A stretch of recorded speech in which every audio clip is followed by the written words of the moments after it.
ఉన్న బంగారాన్ని విడిపించి ఆ రోజు ఆన్లైన్ రేటుకే మేము కొంటాం. శర్మ. మంచువారింట జరుగుతున్న రచ్చ రోడ్డుకెక్కడంతో కథ గంటకో మలుపు తిరుగుతోంది. అసలేం జరుగుతుందో ప్రజలకు తెలియజేసేందుకు 24 గంటలు వారి ఇంటి ముందు కూర్చొని కవరేజ్ చేస్తున్న మీడియాపైనే దాడి చేశారు మోహన్ బాబు. ఓ మీడియా ప్రతినిధిని మైక్తో కొట్టడంతో ఆయనకు ఇంటర్నల్గా గాయాలయ్యాయి. దీంతో మోహన్ బాబుపై కేసు నమోదైంది.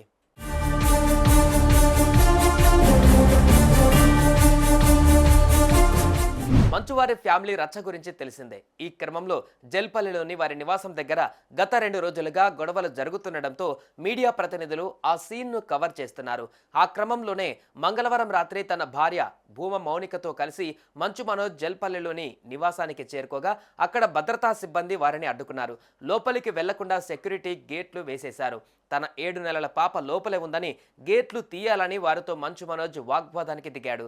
అయినా సెక్యూరిటీ సిబ్బంది గేటు తీయలేదు.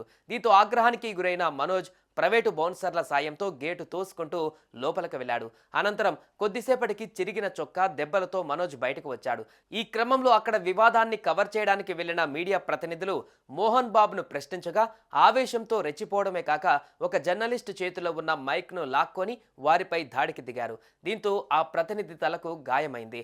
ఆయన్ను వెంటనే ఆసుపత్రికి తరలించగా ఆయన తలలో ఎముక 3 చోట్ల ఫ్రాక్చర్ అయినట్లుగా తేలింది. దీంతో మీడియా ప్రతినిధులు మోహన్ బాబు నివాసం ముందు ఆందోళనకు దిగారు.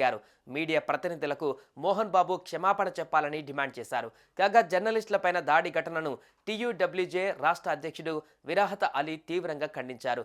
మోహన్ బాబు రౌడీ షీటర్ మాదిరిగా ప్రవర్తించారని ఆయన మండిపడ్డారు.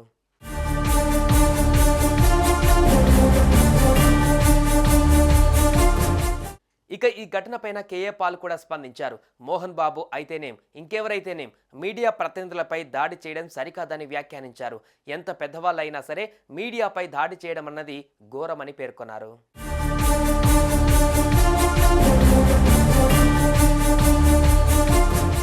అటు మీడియా పైన మోహన్ బాబు దాడి చేసిన ఘటనపైన పోలీస్ శాఖ సీరియస్ అయింది. ఈ క్రమంలోనే మోహన్ బాబు బౌన్సర్లను బైండ్ ఓవర్ చేయాలని ఆదేశాలు జారీ చేసింది. అలాగే మోహన్ బాబు, విష్ణు గన్లను స్వాధీనం చేసుకున్నారు పోలీసులు. ఉన్నతాధికారుల ఆదేశాల మేరకు ఫిలిం నగర్ పోలీసులు మంచు మోహన్ బాబు, విష్ణు నుంచి తుపాకులను స్వాధీనం చేసుకున్నారు. అలాగే బుధవారం ఉదయం 10:30 విచారణకు హాజరు కావాలని రాచకొండ పోలీసులు నోటీసులు జారీ చేశారు.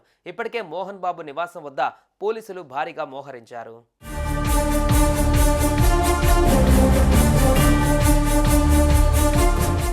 మంచువారి ఇంట జరిగిన రచ్చ కాస్త ఇప్పుడు పబ్లిక్ అయ్యింది.